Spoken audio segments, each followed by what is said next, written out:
Welcome, everybody. It's another wonderful Monday night of Chewin the BBQ Fat. Woo, what a weekend we've had. It's been a great time.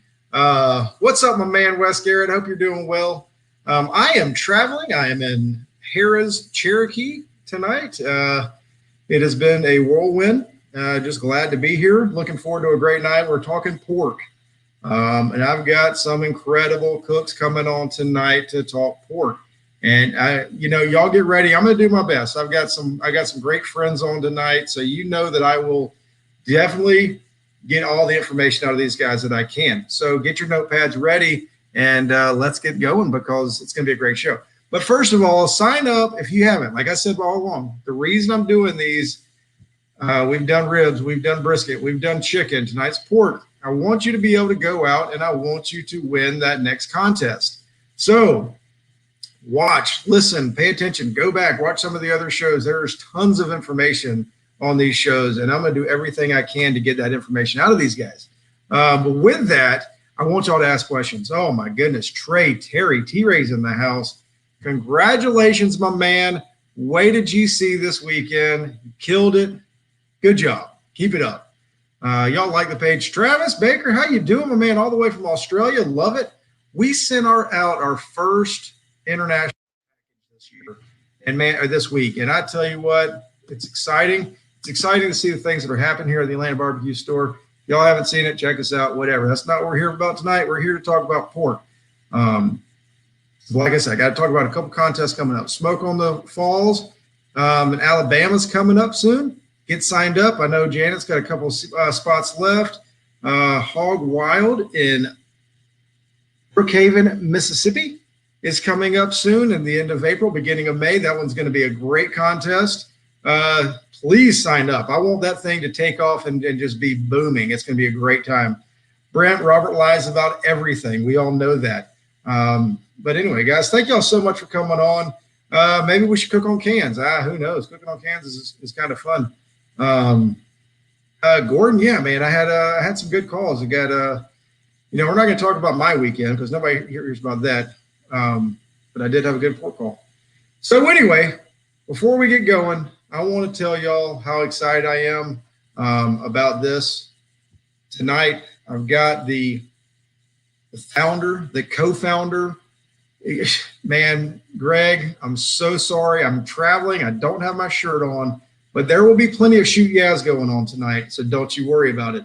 And with that, I'm going to go ahead and bring Robert on first because if you all know, Robert, it was the brainchild of this amazing show that has happened. And if it wasn't for Robert, we wouldn't have this show, Chewin the BBQ Fat. So my man, Robert, how are you doing, buddy? Shoot, yeah. Shoot, yeah. Yeah. Good to see you, buddy. I'm doing fine, except I told Greg, I said, you better get Brian Crabb because he doesn't have his shirt on. He promised.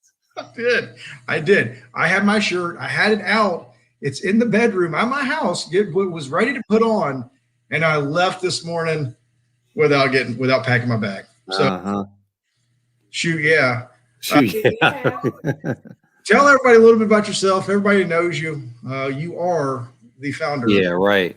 Of BBQ Fat. So, tell everybody a little bit about yourself. So I'm Robert Vanderripe, and my wife is Lex Venegas, and we are Smoke Me Silly Barbecue team. We've been competing since 2012, and every year we've been doing quite a bit of contests. So, and pork has been our not so good category some years, and really good some years as well. So, we've been cooking a lot of pork over the years. That's all I can say. Yeah, you have. What category? So, tell me a little bit about your shirt that you've got on. This is so. What was it? 2 weeks ago, we were asked to teach RecTech Academy in Evans, Georgia, at their headquarters, and they gave all the instructors these shirts to wear. And I said I'd wear mine tonight on the show, and you said you would too. Of course, I'm the only one holding up my end of the bark. I did, but that was an awesome time, and I really excited about wearing it. I didn't know when my next week. Next week, you need to wear it. Next Monday. All right, next week. I'll be looking for it. And Greg will too. I'll see if we can't get Greg to come on. All right, good. How you doing, my man? Good seeing you. I used some of your LC products this weekend. So y'all need to try those out.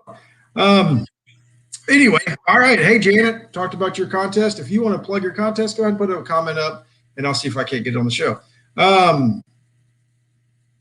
So you talked about pork. All right, I'm going to bring on Bill Purvis, Chicken Fried Barbecue. How you doing, man? I'm doing pretty good. Good. Tell everybody a little bit about yourself, buddy. So I'm Bill Purvis, Chicken Fried Barbecue. I'm out of Houston, Texas.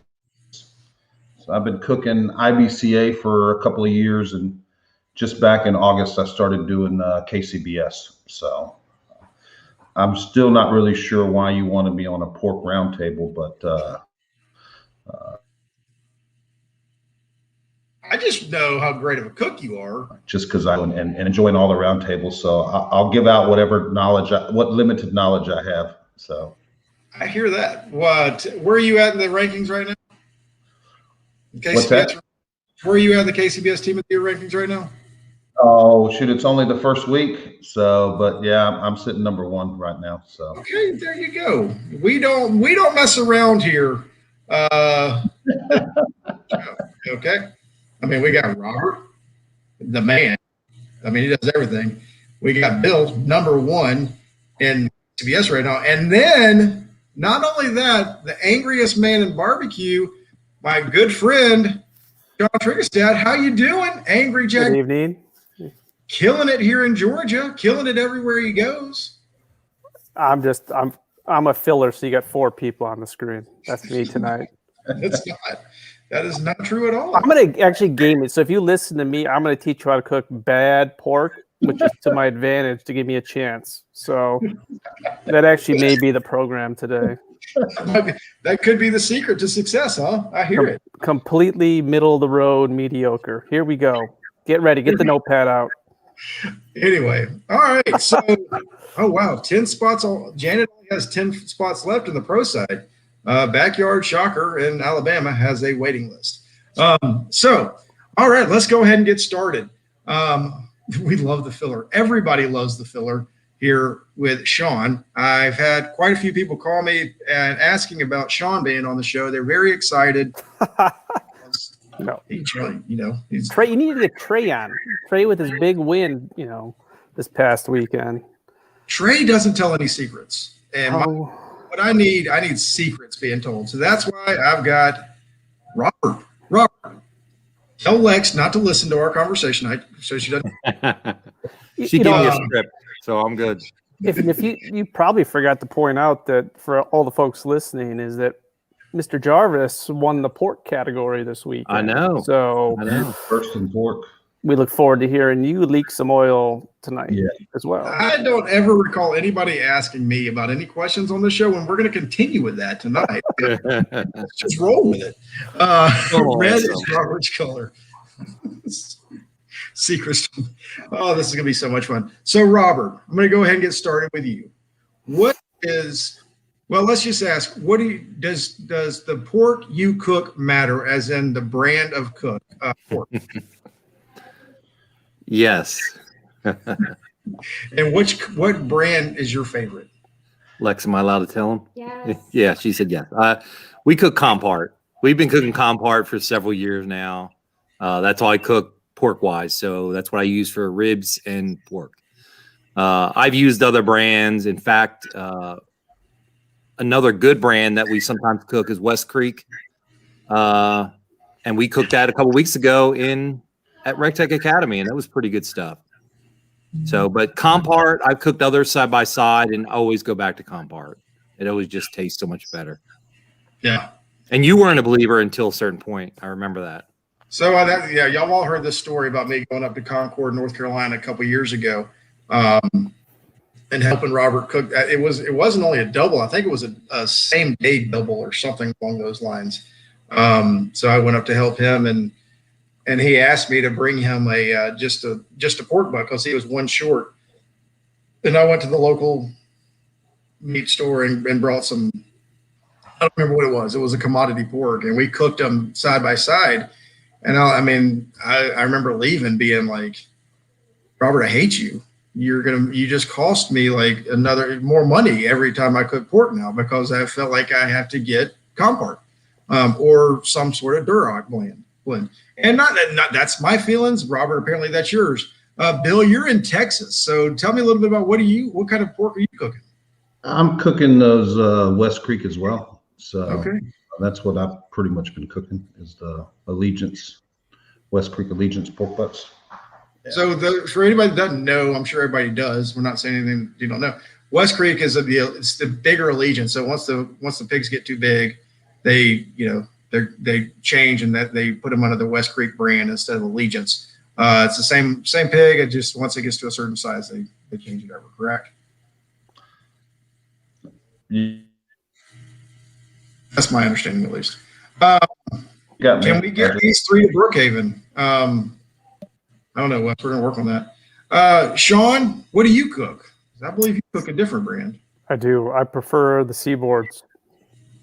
So I think I've probably cooked and tried them all as well. I mean, I used to cook, I grew up in Minnesota, so I started cooking on Comparts way back in the day and enjoyed them and liked them. When I got to Georgia, obviously it was a lot harder to come by, and kind of went through all the commodity brands. And when I started cooking Seaboard is when I started scoring a whole lot better, and I did think it tasted better. So that's my first choice when I go pork hunting. So we've got all 3. We got pork all over the board, and we've got 3 great pork cooks. So moral of the story is, it doesn't necessarily matter. You got to find what works for you and stick with it. One thing I do want y'all to know, I am going to encourage each of you to ask each other questions along the way. So Bill, I'm just going to throw it out to you. I know you cook in Texas, and you've cooked a handful of KCBS contests. So pork is relatively new to you. What has changed, or what are your thoughts on pork now that you're a KCBS guy and having to cook pork all the time? I mean, I really like it. I signed up for that barbecue league and took their hot and fast class, on the pork. And of course, I cook on drums, so they've got a lot of good information. And it was, I just kind of follow their process, and not necessarily, a lot of the rubs that I think the KCBS guys use aren't necessarily readily available down here in Texas, if you will. So some of the stuff that I've mixed in have just been rubs that I've been normally using down here, but I actually love the taste of pork. Whereas as ribs and brisket kind of get burnt out on it. Maybe I'm not burnt out on pork just yet, but I am really enjoying the pork. Nice. Well, good, Robert. What are your? Do you keep muting me? Is that what you're doing over here? Hey, I don't want to talk over anybody, so Okay. go ahead. When you're thinking about pork, what is something that when you're selecting your pork, what is something you're looking for in the meat? What are you trying to find the best pork for your process? For me, one of the things I definitely want to look for is redness. The darker red, the better. And I'm not a scientist, but I think it has to do with something with the pH level or something like that within the meat. And it just makes for a better tasting product. And then again, I look for fat. I mean, the more fat, the better for me. I do not want a lean pork butt. Fat is flavor and fat is moisture. So I'm all about, and we'll get into it when we get into trimming, but I don't trim that much off because I want that fat throughout the process. Nice. Sean, are you thinking the same thing, or are you looking for something different? The exact same thing. I mean, I'm going, this past year I had great luck at Restaurant Depot. So I don't, again, I don't know what they carry, they carry the same brands nationwide, but they just had some awesome Seaboard butts all year long. And I'm looking for that money muscle, and I want it to be, basically as white as possible, like a brisket.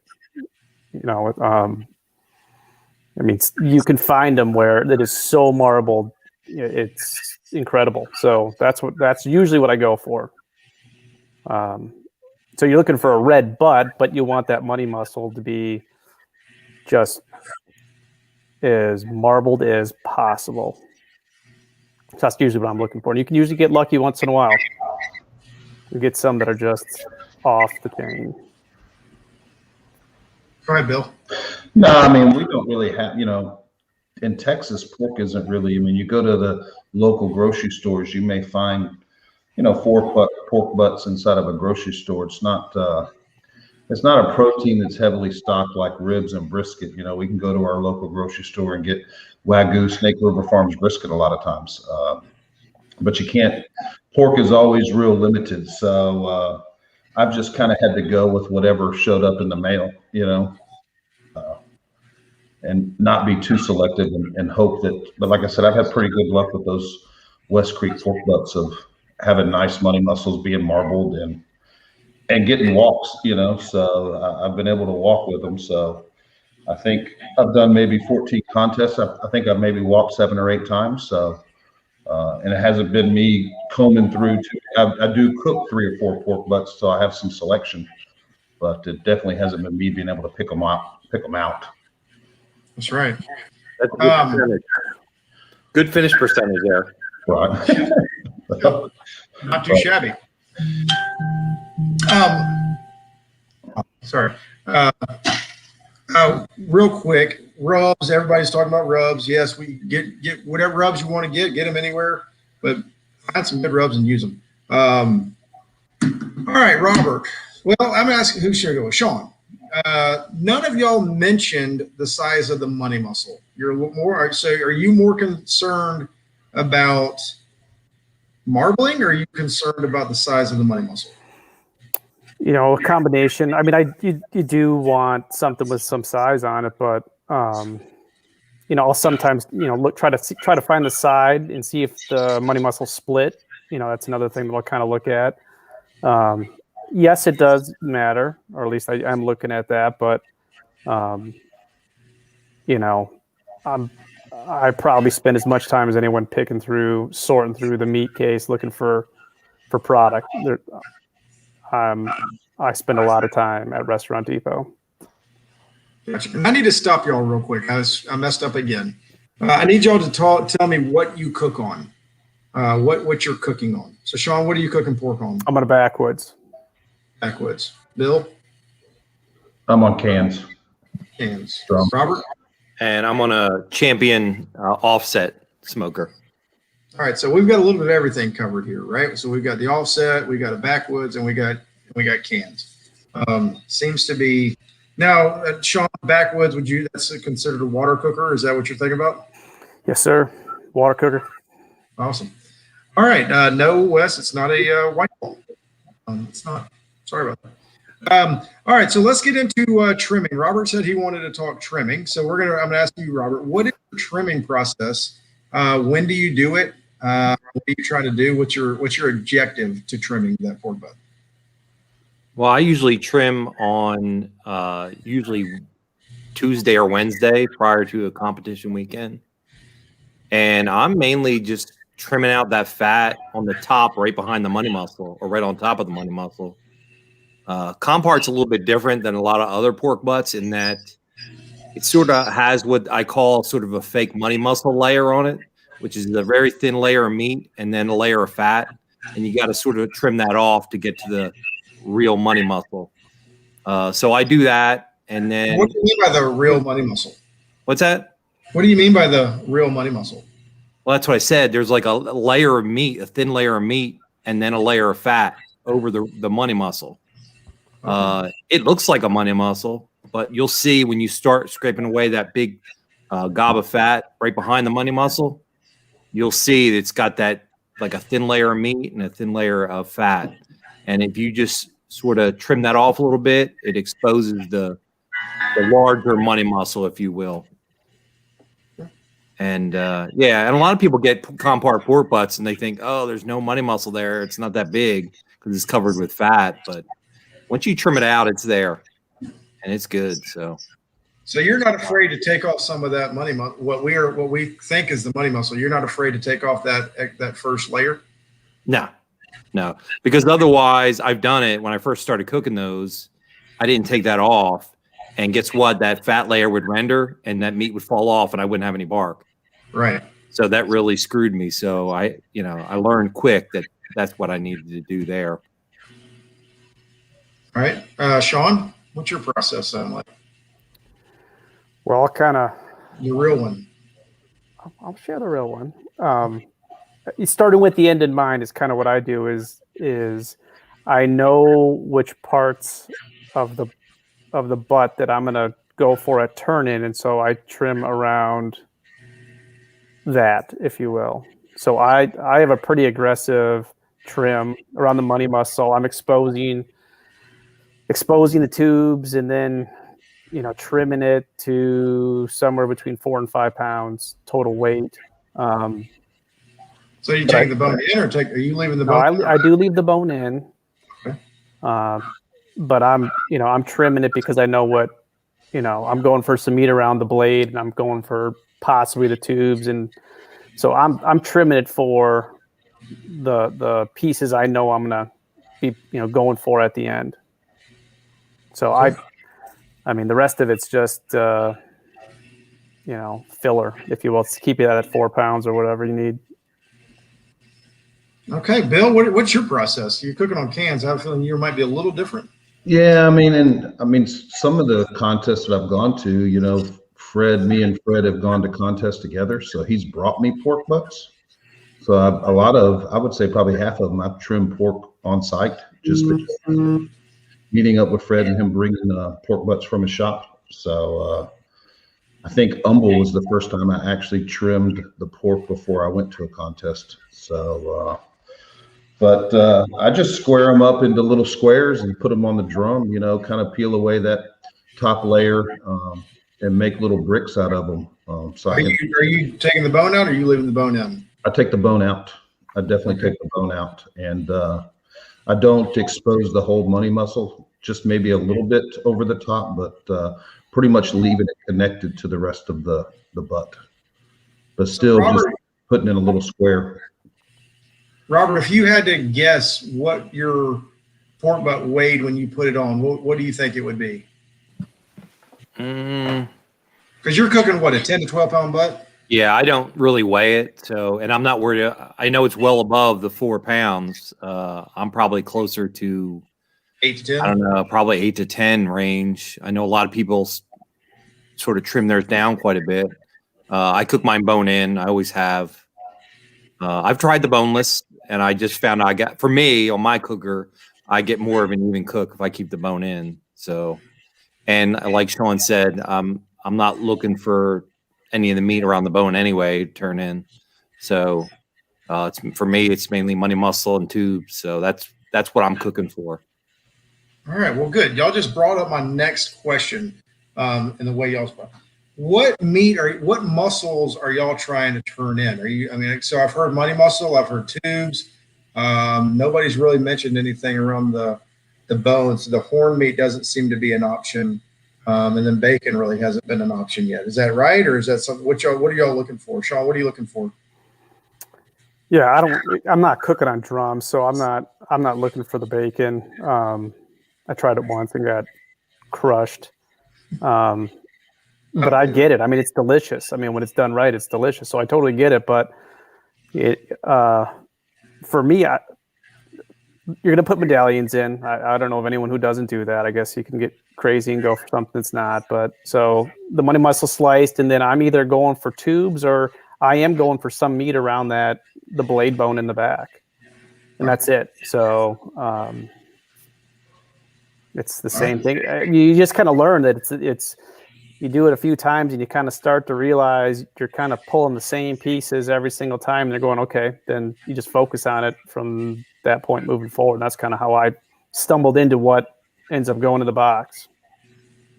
So, okay, I'll come back to this question. Bill, are you looking for certain muscles or just money muscle and bacon is all I'm messing with. So usually I think when I pull it off, because I'm pulling off just when the money muscle's done, usually the bacon's, I feel like the bacon, the texture's generally right. There may be one pork butt that may be over a little mush, but I feel like the tubes and all the rest of it probably should have been cooked a little longer. So I just usually turn in money muscle and bacon. Okay. Robert? Like I said, yeah, mainly money muscle and tubes for me. And I don't really expose any of the tubes because they usually dry out pretty quick if you expose them too much. And then the bacon, we tried that not too long ago. And it was last year or the year before. We tried turning the bacon in one of our contests. And we got a 180 with it here in Huntsville. And then we tried it a couple other and then we tried another couple contests, and it was just as good as what I turned in Huntsville, and we got slammed. And then once I stopped doing it, my scores went back up again. So I think a lot of it depends on the because that bacon has sort of that fatty texture, I guess. It's a very soft meat for sure, from what I've experienced. Yeah. Maybe I'm cooking it wrong. I don't know. But it's sort of like that bacon that you get out of whole hog. It's got a different texture to it. And there are some people that just don't like it. All right, so I got a question. Sean, you say in your trimming process, you want to expose the tube, and Robert, you're keeping yours not. So you say it dries out. Do you think your water cooker, Sean, has anything to do with keeping your tubes not as dry, or what would you think? I would say 100% yes. Okay. I mean, so I think I mean, I tried messing around with drum last fall, like, and over the winter I've tried, and it's not what my recipe and process for the back did not translate over to the drum at all, right? So it's a totally different thing. I think, anyone who's been cooking long enough kind of realizes that your program's got to work for your cooker and how you cook and the temp you cook. There's a million different variables in play there. So, yeah. It's just interesting. It's interesting to hear 3 different processes, different smokers, different everything. Robert and Sean, you're looking for the same muscles for most part, but you're cooking them different. Well, look, I think I maybe mentioned this before, is that, the first, let's call it 40, 50 cooks, I'm tearing, it's turning time, right? And pork is just a mess. You're tearing through the whole butt, trying to find good pieces. It's just a mess. And then at some point you start taking good notes and you start realizing what you're doing. You kind of keep gravitating towards the same parts of the butt. And those are the ones that keep going in. And then you start getting a little bit smarter about your program and zeroing in on, hey, I seem to be, turning a lot of tubes because I think they, for my process, they work good, or this piece works really good. And so then it makes your life a whole lot easier at pork turn in when you kind of get, if you're Bill and you're doing the cans and you got medallions and bacon, it's probably not crazy at turn in time like somebody else who's trying to rip through that whole, 3, 4 butts, and they're trying to pull the whole thing apart to find good. That's a man. Which is what I did that for a long time, which is just a mess. Nobody's going to ask me any questions, so I'm just going to throw this in here real quick. I cooked and I turned in bacon this weekend, and that was the longest process ever of getting that bacon right. So like all I did was just cut off the put it back on, and during that time, I'm going through there trying to get that bacon right. It comes out fine. But then I'm trying, and I'm going to ask you, Bill, what is the best process to get that fat layer or that skin off that, how do you get that off? What's the easiest way to get that membrane or whatever it is off that bacon? I use a boning knife. I mean, because I don't want that if it's too mushy, and if it comes apart too easy, again, I didn't invent this stuff. I mean, I got it off that barbecue league. But if it's too, if it's kind of difficult to get out, then the texture is probably better than if all that fat comes off real easy. So I have found that if it's kind of hard to get that bacon out, then the bacon's probably cooked about right and the texture is good. Whereas if it's real easy to get all that bacon out, then it's probably overcooked and going to kind of turn to mush, and it'll be too mushy. So but a lot of times for me, even after I've kind of wrapped my chicken, I'll go ahead and start. I cook by myself, and most of the comps I've run my own boxes. Occasionally my wife comes, so I will go ahead and cut the money muscles off after I put my chicken on, after I've wrapped my chicken, just to kind of speed up and get ahead of time. So after rib turning, all I really have to do the money muscles are ready for me to slice. Is just to go in there and check on that bacon. If the bacon's good, I'll turn it in. If it's not, I'll just usually go money muscles and chunks. Nice. Now, Brian, how did you trim up your pork butt this past week? Did you expose the bacon at all, or did you keep that fat over the bacon? No, I kept the fat on the bacon, so I didn't even touch the fat cap. Had a big fat cap. The only thing I did, if there was any of the fat cap that was on the money muscle itself, I tried to expose that part off. But all I did, I just went in and trimmed out the money muscle a bit, and then took the bone out. Now, apparently, I didn't make it small enough, because putting four butts on the drum was tough for me. So I don't think I was aggressive enough on my trim. But once again, it was the first time I'd ever cooked pork on a drum. So everything about that was a experiment for me. But when I've had so many good people help me and tell me what to do on pork, it was something that I felt like I knew what I was doing. But whatever. So I left it on there, and I'm cooking the West Creeks, and I don't know if they just have a bigger fat cap than some of the others, but man, I mean, there's a lot of fat. There's a lot of that fat cap left on there, and I think that helps in the cooking of the bacon. Because I mean, that's one thing.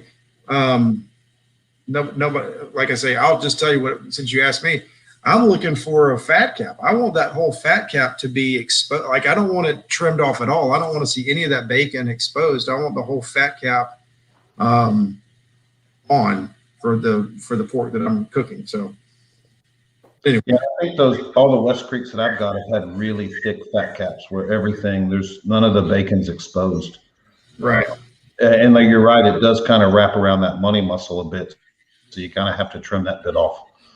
Because it kind of starts to go around the money muscle. But I mean, they're pretty thick fat caps on the West Creeks that I've had. And I don't know if that helped or didn't help or what, but I liked it. And I mean, I'm looking forward to cooking some more of them, because I still feel like I have a long way to go. But it was good. Thanks for asking me a question, Robert. I appreciate that. I feel like I'm part of the show now. It's good. So anyway, all right. So you, because like I say, you're Texas is new. I'm curious. I'm curious now. So this is a question for me, wanting to know what in the flavor for your flavor profile? What kind of flavor profile are you looking for when it comes to pork?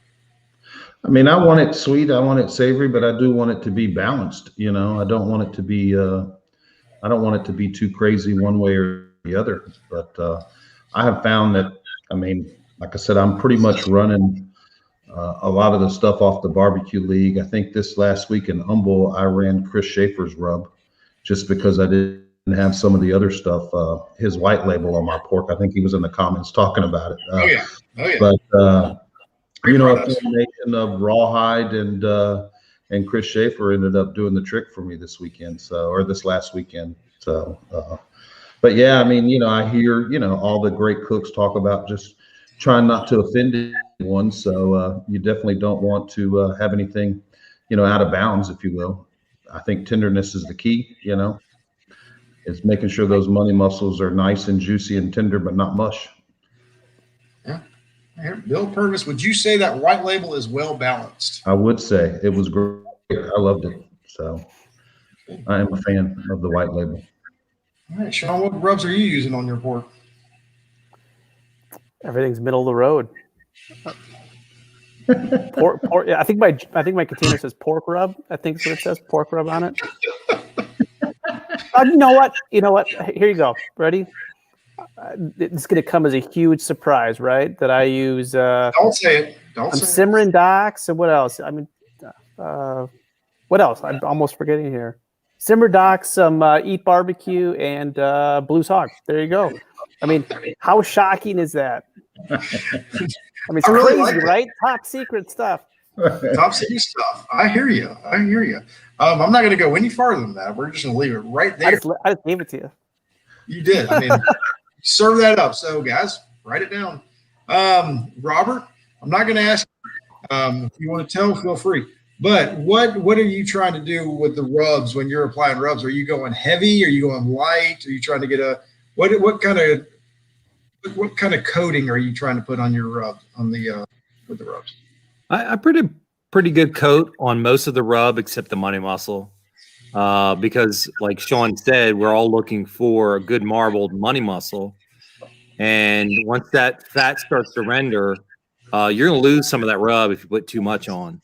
So a lot of that'll come off, especially when you put it in your wrap with any kind of liquid. You're going to lose that bark that you had, especially if it didn't get a chance to set that well.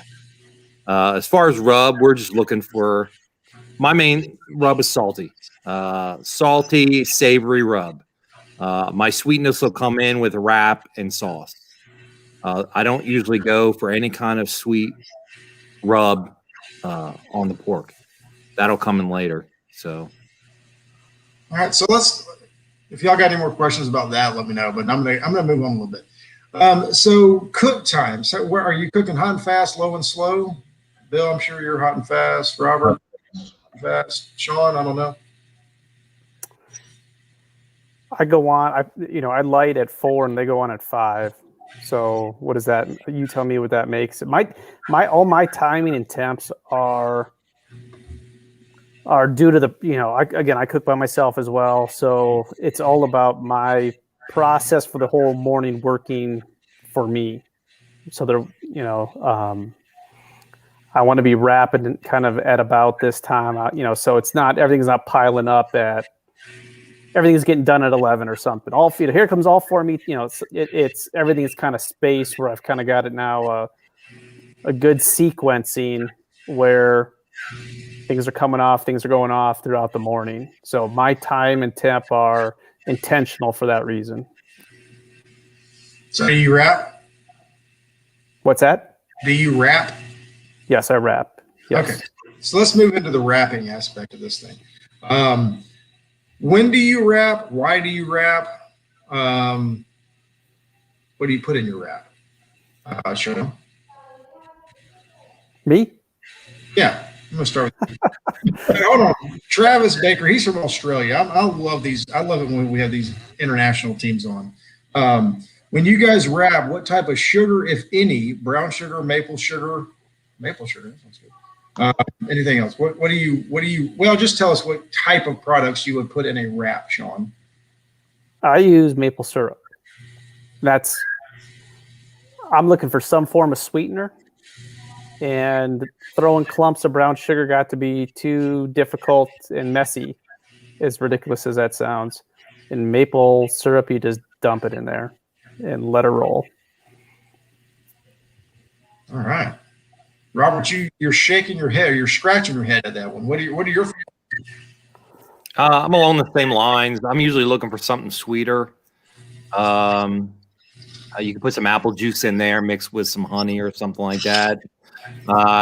Somebody asked about brown sugar or anything like that. We don't put brown when we wrap. We'll do it just like ribs and have a good pork butt, and that's fine. It's just not our thing. That's not what we do.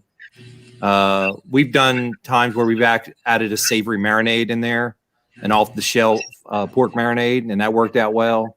We've done that a few years, and we've done well with it. But lately, it's been more of some kind of sweet product like Sean does. But like I said, we usually add our sweet stuff when it comes to the sauce. So that's our goal here. But we do wrap with some kind of liquid usually. Okay. All right. Remember, we are here on the Chewin the BBQ Fat roundtable of pork. So the more information you guys give, the better. Bill, tell me a little bit about your Sean. Bill, tell me a little bit about your wrapping process. I'm pretty basic. Butter, brown sugar, and maple syrup. So, and some Tennessee Red. So I'll throw in some Blues Hog in my wrap. Nice. But I'm probably using more sugar in the raw than I am brown sugar. So. Okay. That's what I noticed. I think cooking on cans, you got to go with sugar in the raw or carbonado sugar or portable sugar, whatever. You got to use that more so than just the straight up brown sugar for me. So When y'all didn't really talk about, or maybe I just, when are you wrapping? Are you wrapping to color or are you wrapping to temp? What would be your times that you would wrap?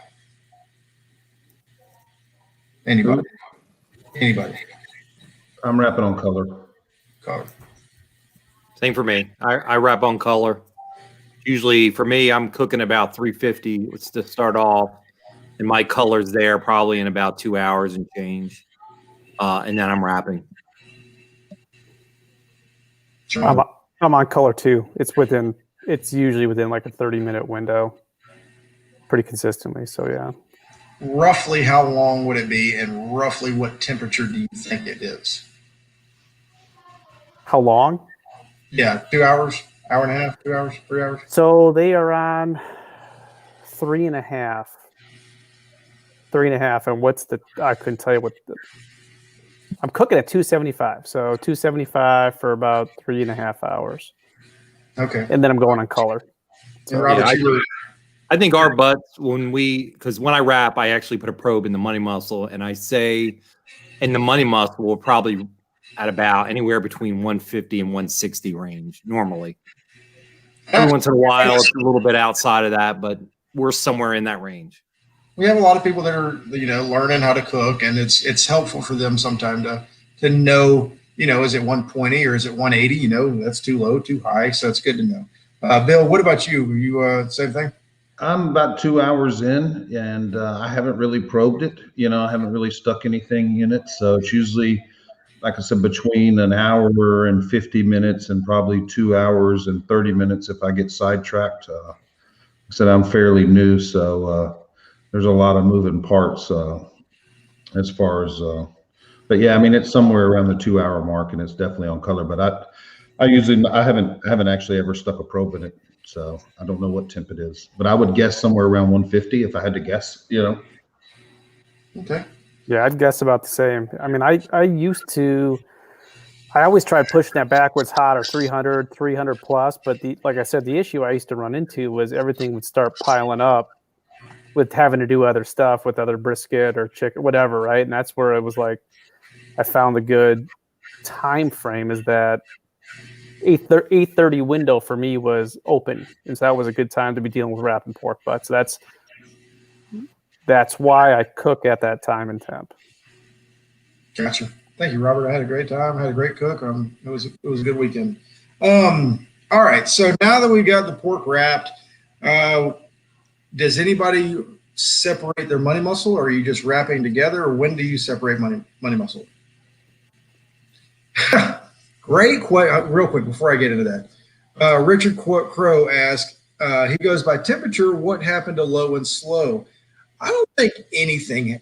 Well, let me ask y'all that. And it's not necessarily a pork question. I guess it's pretty much a barbecue question. But here lately, I've talked to a lot of people that are cooking, and even at the Rec Tech Academy, Robert, we had the comment of slow is the best way to cook. Why do comp teams cook hot and fast? Was it something along those lines? That comment that they had? Yeah, something like that. They wanted to know why all of a sudden, I guess to some people it's new to them to hear us cooking so high at a high temp like that. So what is the benefits to you? We like to drink and sleep. There you go. Yeah. I don't know. I've cooked both ways. And from my experience, especially with brisket too, the meat is better. The moisture in the meat is better. I've done the low and slow thing, and I've done the hot and fast. And we've done well with the hot and fast, and the product most of the time is better. If it can be done and the product's just as good, and you're still winning, why go low and slow? If you don't have to stay up or waste that much fuel to keep your smoker going, why bother? I mean, if it's going to give you just as good a product. Great answer. And do you two have any other answer to that? No, I like Blaine's. I'd like to sleep. So there you go. Shoot, yeah. Shoot, yeah. Sean, you got anything else you want to add? No, I mean, we're also pumping it so full of junk that we're picking out, at least, we're trying to pick out really well marbled meat, and then we're filling it full of phosphates and crap. We push it then. I mean, at that point, let it rip. I mean, it's not gonna. You're probably gonna mess it up to dry it out at that point. So, what are you putting in your injection? What like? So that I'm glad you said that, because I completely went over that, and I should have. Terrible on me. What are you putting in your injections? Are you loading it down with phosphates? Are you trying to get flavor? Are you trying to get sweetness? What are you trying to do with your injection? All the above. Okay. All the above. And right now I'm probably I am messing with probably one of everything right now to see what I like going into this year. So see if I keep the same program or change it up. So we'll see. What about you, Robert? We use a butcher's product. We use butcher's pork injection, and I've used that since we started.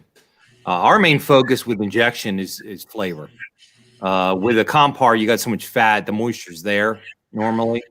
So, I mean, of course, the phosphates probably help a little bit, but our main focus there with injecting is flavor, especially with the tubes that we turn in. We're not exposing any of that, so there's no bark there.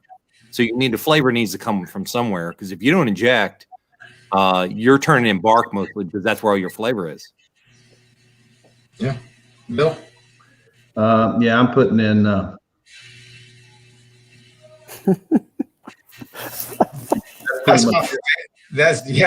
was my favorite. I got that. I read lips. No, I mean, I'm not adding any phosphates. I think most of the injections these days probably have phosphates already loaded in them. So I'm just, I'm from Texas. A lot of us in Texas run LC barbecue. So it's been good for me in Texas, and it's obviously worked outside of Texas as well. So good. Shoot, yeah, Mark Weatherall's on. What's up, bud? Glad to see you. And that was another one of our academy instructors, right? Yeah, everybody's liking the way y'all are treating me here, just not giving me the information we need. I'm trying to help y'all out, and y'all are excited about his. Well, cook what you like. I mean, I think you guys have talked about in the past. Like I'm messing around with everything to see if I like something better, right? It's not that I don't like what I cook. I'm just trying to see if there's something better out there. So try, buy one of everything and then try and see what works for you. I know a store that carries a lot of this stuff. I know one too. All right. So I asked the question, and I'm going to give y'all fair warning. I'm going to ask this last question, then I'm going to go to each one of y'all, and I want y'all to ask each other a question. So go ahead and think of have a question in mind what you want to know from other people. And I know, like Brad said the other day, y'all are experts. You know everything, but just keep in mind that there's people watching that want to hear stuff. So y'all have a good idea of good questions to ask. So that being said, when you wrap, are you separating the money muscle? Bill, you've already talked about you leave the money muscle on, but are y'all separating? Why or why not? Robert? When I wrap, I keep the money muscle on. Like I'd said, that I probe the money muscle at that point, and I take it to a certain temp. Usually it's around between 200 and 205. With me cooking hot and fast, usually take the money muscle to a higher temp than cooking low and slow. When I cook low and slow, I think the money muscle was done around the 197 range. So if you cook hot and fast, usually you take it to a higher temp. Just the way it works. Yeah. Okay. Now, am I supposed to ask a question? Is that what you're saying? Well, let Sean ask. Oh, okay. Got it. I separate when I wrap. So I do separate, and then it's babysitting the money muscles till they're done.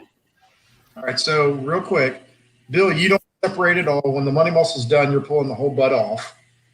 Sean, you're separating at wrap time. And then Robert, you're not separating until the money muscle's done, and then you take it off, and then you leave the rest of the butt on. Okay. Correct. Perfect. Okay. Mike, I'll get to that in just a second. Real quick, y'all let the food rest. How long is a good rest time for y'all? I pull off. Mine's coming off before I get to chicken, so I don't. It's coming off no later than 11:45. Okay. So it's going to come, which is again my timeline. It's gotten to be pretty tight where it's right around that window. Money muscles are coming off before that, but the butt itself, the pieces I'm looking for are somewhere between 11:30 and 11:45. And then it's just rest inside. No I don't can, bro. Just rest on the shelf in the trailer. Ooh, look at there, guys. I'll hear that. All right, Robert. Yeah. Let's see. I think our money muscles come off usually about 10:30. So if we're turning in one at 1 o'clock, our money muscles are usually coming off anywhere between 10:30 and 11 ish. The rest of the butt comes off around 11:30 noon. So not that much, maybe an hour and a half rest time. And we do put it in a Cambro, but if it came out closer to turning time, I would just do like Sean does and take it out and set it off to the side. All right, Bill. Well, I've been cooking sometimes 3, sometimes 4 butts, and they'll all come off kind of at different times. They don't all usually finish at the same time. So usually between 9:30 and 10:30, somewhere in there, the different ones are coming off, and I just throw them in the Cambro. All right. Huh. I'm gonna let y'all answer questions, and then T-Ray has something for you, I'm sure, Robert. But anyway, you had a question that you wanted to ask, so go ahead and roll with it. Oh no, I thought you said you were going to have each of us go around and ask a question. I am. Yeah, I want you to ask that question. Is that what we're doing now? Yeah, you're up. I guess my question, I'm going to go back and ask Bill and Sean, what kind of charcoal and what kind of wood are you using on your cooker? Bill. I'm using Blues Hog charcoal. Blues Hog charcoal. Are you adding any wood chunks at all, or no wood? Enough smoke with just that, right? Just straight charcoal. All right, Sean. And I'm using Royal Oak. Thank you, Royal Oak. And hickory. All right, how about you, Brian? I added hickory. So I used, man, I wish I knew the name of it. Oh gosh, I got a picture of it. If anybody knows Jeff Campbell with Wicked Q, the sugar maple product that he has, he's got a new product out now. It's got the larger lump charcoal, and I used that this weekend, and it was awesome. It was a great product. I'm terrible that I don't know the name of it, but it was. I'll let y'all know. Good stuff. And then I did add a couple of hickory chunks into the fire. And Jim, thank you so much for making sure that I get to use that pit, that sow or whatever, the pork at the Royal. It's going to be awesome. I'm looking forward to the Royal 2021. So he said it was just confirmed pregnant. So my pig for the Royal is ready to go. I can't wait. It's a Basque type mark. I don't think it's not the sugar maple. It is another one. It's a yellow bag, and I wish I could tell y'all. Some of y'all might have used it, but I don't know. Incredible stuff. So, Bill, you got a question to ask? Well, I had a question, but I think these guys already answered it. They're pulling their money muscles off first, and then finishing cooking the other parts, the tubes and whatnot. I guess, is it just probe tender on those guys as well that you're looking for as far as when those tubes and stuff finish up? Yes, sir. I think we've joked and said that I own every shuffle arm that's ever been made. So the top of my backwoods is a hot mess with probes and dials, and so I'm just looking to get to a number. Then you got to start paying attention, and then you start turning them into Swiss cheese at that point. Gotcha. And I will probe them to no end and not hesitate to do that. Yeah, same for me. I'm just looking for probe tender on both sections. Once I separate, I let the main part of the butt go until that hits 200, and usually that tells me to start checking. and that's usually it's pretty tender by then. So that's when I usually want to take it off. Yeah. And when it gets 200, you better start watching because it'll go from 200 to 210 real quick.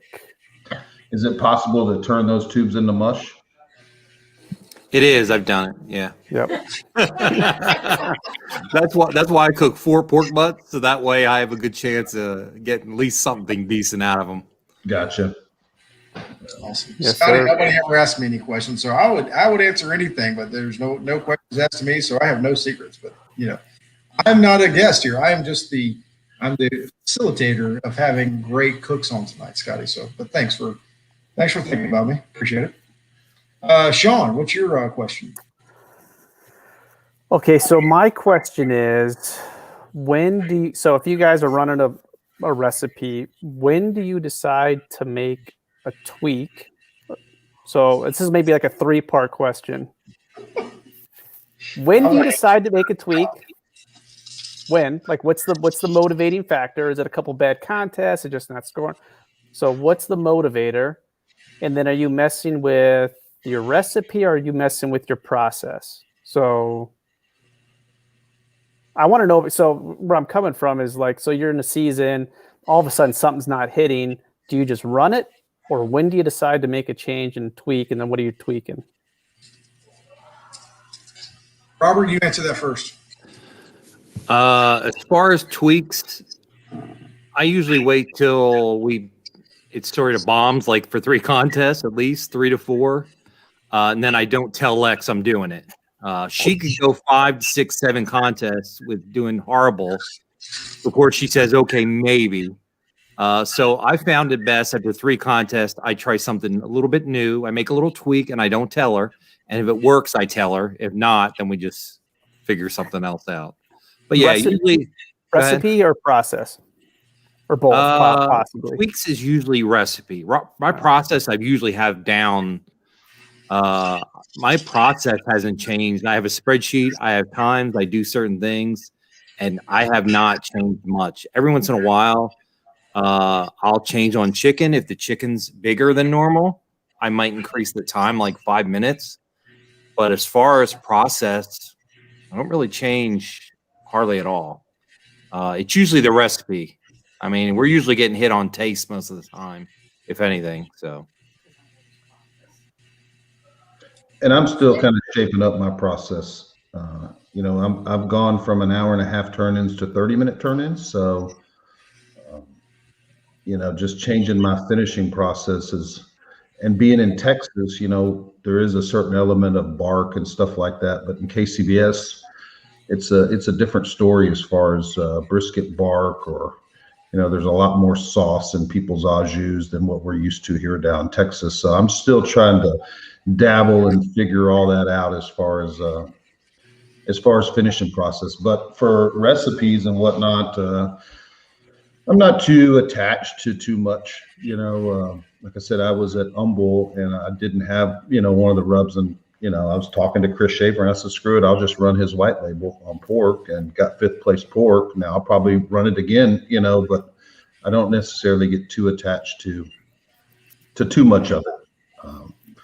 And then watching, say, Brad on the barbecue league, he's sitting there just throwing things together at the last minute, and he reserves. So I do think that maybe rubs and all that, it's going back to that whole tenderness game, and luck, you got to get on the right tables, so I don't necessarily put too much weight into the scoring, knowing that, I see some really great cooks hit some really bad tables, and you just need to, I guess, keep cooking until you get the right tables. And once you hit the right tables, make sure your stuff's kind of moist and tender and on point.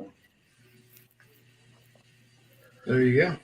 Fred, I've noticed in the ones that I've RGC'd and the one that I grant, I go and look at, you go into KCBS's website, you can look at the tables and go, wow, I got on some pretty good tables, and it seemed like every time I would RGC in this last grand, it was, they were all favorable tables. And I know great cooks that ended up first on their table and 43rd in ribs, or whatnot. So I think half of it. I'm not to blame, but let's not say he's a great cook, All right. So Fred Robles wants to know, he was on the show last week. he would like to know, are you guys using tubes to shred, or what's your ideal box presentation using tubes? So I'm going to go with Sean and Robert on that one, since y'all both are using tubes. Well, I'm gonna do a stack medallions and then chunks of some kind. So I don't shred anything. It's either, like I said, some chunk meat from around the blade or tubes. And I think I've said this in the past. I don't overstuff the box. I'm looking for 6 to 8 good pieces, chunks, whatever it might be. You know, if I got some just great medallions, I'll kind of chunk those up or cube those up too, and those will be part of my, you know, chunks, if you will. So that's it. Medallions and chunks. Yeah, same for me. We mainly do money muscle medallions, and then we add chunks from the tubes. That's it. I like to keep my pieces. I don't like to shred it because I feel that dries out more if you don't add enough sauce or any kind of moisture to it. Where if you just keep it in the chunks, keeps the flavor better and moisture as well. So that's the way we usually go. I'm gonna answer a couple questions people ask me. I like the drums. The next cooker I'm gonna be cooking on will be drums. I'm not changing another smoker again. I'm gonna stick with it for at least another contest or two. And then we'll go from there. But no, I'm thoroughly enjoying the drums. Don't plan on changing, but you know, whatever happens. I do have drums for sale. If y'all need them, let's go. Hey Blaine, do you want to start taking some bets there? We'll see what happens. Hey, nobody asked me again, but I'm willing to change anything. All right, let's get to the point of let's get to what everybody's wanted to know. I like to do this at the end because I want people that have stayed on and watched the show to get the best information. So here we go. I'm going to bring it out, and because this is where I believe you win a contest or lose a contest. Yes, you got to hit a right table, but if you don't have good food and you hit a good table, you're still going to lose. You got to have a good table and and good 2.5 comps. Awesome. Papa Joe's. That'll be it. Papa Joe's. If he's not hitting it, it'll be before that weekend. So is that, I don't know if that's 2.5 or what that is. I agree. 4 comps max. I love it. If Ellen was watching, she would be laughing. Anyway, all right. So would y'all agree that your score comes from what you do on the finishing table, on the cutting board? Bill, maybe not. Kind of, sort of. I mean, I think that's a part of it, but I think if I've overcooked the money muscles. Well, yeah, okay. Let's back up. Let's assume that you did everything right. Yeah. Well, you did everything right. Now it gets to the point. Most people, once it gets cutting board, they're getting to the point now where people can cook the pork. They know how to get the tenderness. They know where they're supposed to be. So now is where you really have to make it work on the cutting board. But what are you doing on the cutting board to make the most significant changes, or what are you trying to do to make it stand out the most? I'm trying to keep my food hot. I'm trying to keep my au jus hot, everything as hot as I can. So I don't know if by the time it gets to the judges if it's warm or but I am trying to keep it all as hot as opposed to cold au jus or cold sauce or whatever. So I'm trying to keep everything really warm. Gotcha. Sean, what's your goal on the cutting board? Well, I'd agree with Bill 100%. That's keeping it warm, you know. And we were talking at the class with I don't know who I was talking with about, you know, how long does it? You know, this would be a good, you know, for a future episode is to get some organizers or whoever. How hot is it when it gets to the judges' table? Because I'm with Bill. I try to keep it as hot as possible, and then get in that box, get it closed, and get it in. Now, this may be a waste of time by the time it gets to a judge and trying. It might be ice cold no matter what you do. I'd be curious to know that. But I'm trying to keep it hot, and then you got to see what you got, and making the adjustments, sweet, salty, whatever whatever you got. Making the right choices with what from what you have, right? So selection, keep it hot, and then making the adjustments all on the fly and doing it in real time. So Travis, did you watch our brisket episode with Donnie Bray talking about the pizza stone? I think you might have. Robert, what's your thoughts?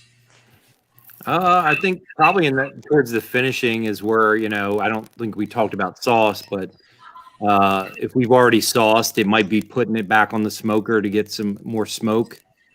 Last bit of smoke, kiss of smoke to the meat. It could be finishing rub, au jus, or whatever. We're always adding something at that last bit to make sure we get that pop of flavor.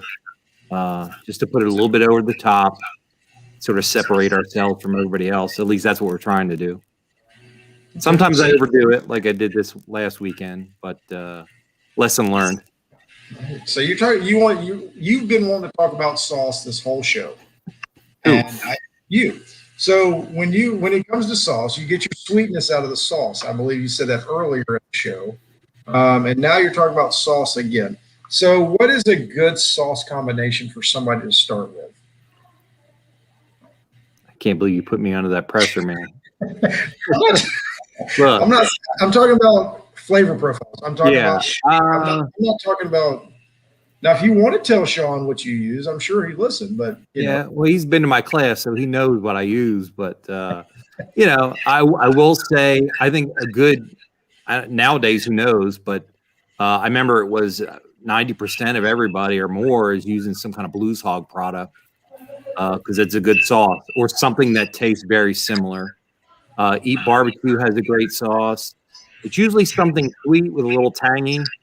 Like the Blues Hog Tennessee Red type of thing, a mix of those two. Maybe something a little smoky to add in there as well. You want a good balanced flavor. You don't want it to be complete sugar, but a good balance. But like I said, I'm savory up to that point anyway. So I add a little bit of sauce, and then once you if you sauce it and put it back on the smoker, it's going to mute that sweetness anyway. That smoke is. So it's going to take a little bit of that sweet away from it and add that smoke to it. Yeah, nice. Sean, what do you sauce at all? I'm sorry, I'm reading the comments. Do you sauce at all, Sean? Yeah, I'm kind of from Robert's train of thought is that, I am wrapping with some syrup, but that's more for the au jus at the end. I mean, I'm with Robert that I'm trying to go savory the whole way, and then it's just, I'm light on sauce, so it's just a glaze at the end for me. And what sauce I use, I don't know that, as I found messing with the can and stuff, is that I think it does matter. Like, right, if you're cooking on a can, it's a totally different flavor profile than some of the other stuff, and so it's all got to kind of work together. So, like I said, my recipe didn't work on a can at all. At least I didn't think it did. So, Bill, what are your sauce thoughts? Yeah, no, I mean, I'm a big Blues Hog fan, so I use a combination of Blues Hog. I sauce my money mussels. I set a glaze on my money mussels, and it's mixed into my au jus as well. So. Yeah, I love it. This is great. Well, good. All right. So, if anybody else has any other questions, David Qualls, I completely agree. Boxing composition depends on who you see walking into the judging tent, and that does matter. So, we won't get into it. It didn't for me either, Sean. Well, I thoroughly enjoyed the. It is different, Sean. What you're talking about the cans, it is different. You do have to work on it and figure something out. But anyway, all right. Does anybody else have any questions we have for these three incredible chefs? before we get going. I know we're rounding out the night, but Sean, do you have any more questions you want to ask Bill or Robert? When are you coming to Georgia? Who's cooking in Georgia this year? Bill, you coming back? I'm on a waiting list for that Sip and Swine, so I hope All so. right. So We'll see you at Sip and Swine. I hope so. So I think there's is there 100? Would you say 100 teams already registered or something? I think there's 61 pro and 40. Yeah. Are you on the waiting list, you said, Bill? Yeah, I'm on the waiting All right. list. Well, I think they're trying to add space from what I heard. I don't know how many spots. I think they're trying to add at least 15 more teams. So I'm going to throw this out. In that 15. I'm going to throw this out there. If you're a judge in the Southeast, sign up to judge Sip and Swine. Please sign up. Judges, hear me? Sign up for Sip and Swine. The more judges we get, the first we'll do, the more teams will be. So we need judges. Right, Sean? That's right. But I definitely want to go back to that the banjo one. Banjo? Yeah, Yeah. it's going to be awesome. Lee Hickle's on, guys. Yeah. First place brisket this weekend. Killing it. First place brisket, Mr. Hickle. That's right. Well, good. Bill, since you say you're new at this, which I don't believe, do you have any other questions you want to ask these two incredible resources you have at your fingertips right here? Not at the moment, but I'll reserve the right for later. There you go. And then, Robert, do you have any other questions? No, I think I'm good, buddy. I better see that red shirt on next week. Shoot, yeah. There's a judging class February 20th in Gadsden. All right, Janet's got that going on. So if anybody wants to be a judge, go jump on board. Janet can tell you how to get signed up for the judging class in Gadsden, Alabama. Well, good. Well, guys, thank you so much for coming on. I've thoroughly enjoyed this. I always enjoy these roundtables. If you have anything else you want to talk about the next coming weeks, let me know. We are done with our roundtable talk. So we have covered everything. I hope you learned something. I hope you learned something tonight. I know I did. I know I've gathered a couple tidbits of information. And it's going to be good. But Robert, how can people get in touch with you if they want to have any questions for you? We have a Facebook page, Smoke Me Silly Barbecue Team. We also have a YouTube channel, even though we haven't posted any videos lately. But that's Silly Barbecue Life. We have some good videos on there, so go check them out. And yeah, so you can message me on Facebook if you have any questions. He's there you go. Answer too. He's a good guy, I promise. Bill, what about you? Facebook and Instagram, Chicken Fried BBQ. Both Facebook and Instagram. Perfect. Mr. Angry Jack himself? Yeah, Angry Jack, Facebook, Instagram. And I'll take any of Chicken Fried, Smoke Me Silly. Any of your thousands of followers can come like my page. Since I've got like a tenth of that. Please come like my page. Please. I want people to like me. I don't, nobody wants to follow. He's really not as angry as he seems. You're maybe I'll sound post like Jarvis now. I'll post something once in a while. I'll try. Maybe drop some nuggets once in a while. I don't know. Oh, man. Bill's going to give us photo lessons or something here. Filter classes. That's what he should have done. We should have a photo class today of Bill's beautiful pictures on his social media pages. They want to know your 40 time, Sean. I think you're up for time, Sean. tailback on the fantasy league. Yeah, you might be taking a spot on the football team. You're looking lightning fast, so yeah, maybe slot receiver on. Someone's gonna go get their bell rung over the middle. you're looking, That's me. looking below a 540. Oh, man. Travis, I appreciate it. Cheers, you too. What's the best filter app, Bill? What is this filter app they keep talking about, Bill? Oh, it's just some of the pictures. I will put filters on some of my barbecue pictures and post them on Instagram. So Okay. A lot of the guys here in Texas give me a hard time because I will put 43 different filters on a piece of barbecue before I post it. So I got you. And I have no shame saying it's definitely a filter. So Okay, there you go. Sean, you've been recruited as a DB. DB. All right. We need a corner. Well, hey, for those guys looking for that, the gang of misfits that I go to with that, the Royal, I got a couple big boys who could probably have a spot. I probably got, I don't know what, I got some big boys on my crew. Who's going to the Royal? cook fish tacos at the Royal. Fish tacos, that's right. Fred was telling me about those fish tacos. So the big boys eat fish tacos or what? Well, they drink a lot of beer, and then maybe there's a fish taco somewhere in there. Awesome. Are you going to the Royal this year, Bill? Yeah, I'll definitely try. I mean, if it happens, so hopefully It's going to happen. Stop that negative talk. It's going to happen. Well, they just. What about you, Sean? So. Me? Yeah. Yeah, I mean, if it's happening, absolutely. Like I think I've said, it's my favorite, and that is just a great time. Yeah. Yeah. What about you, Mr. Smoke Me Silly? It is in the plan. We will be going to the Royal this year. It's a Friday off, so that's a good thing. I don't have to take as much leave, so it's in the plan. It's in the plan. Right. Making the trek. The Royal is going to be awesome. Emily, make sure this thing happens if you can. I don't know if you have to say so. Extra fish tacos, I guess. Thursday night. Is Jeremy, are you on? If he's watching tonight, start fishing. Start fishing. Okay. All right, guys. I appreciate it, Robert. I know I've kept you up past your bedtime. Thank you so much for coming on. Shoot, yeah. And Sean, Bill, y'all are awesome. Thank you so much for coming on. And I hope everybody enjoyed the pork roundtable, all the other roundtables. Go back and watch them. Share this page. Subscribe to the YouTube channel and watch it on YouTube.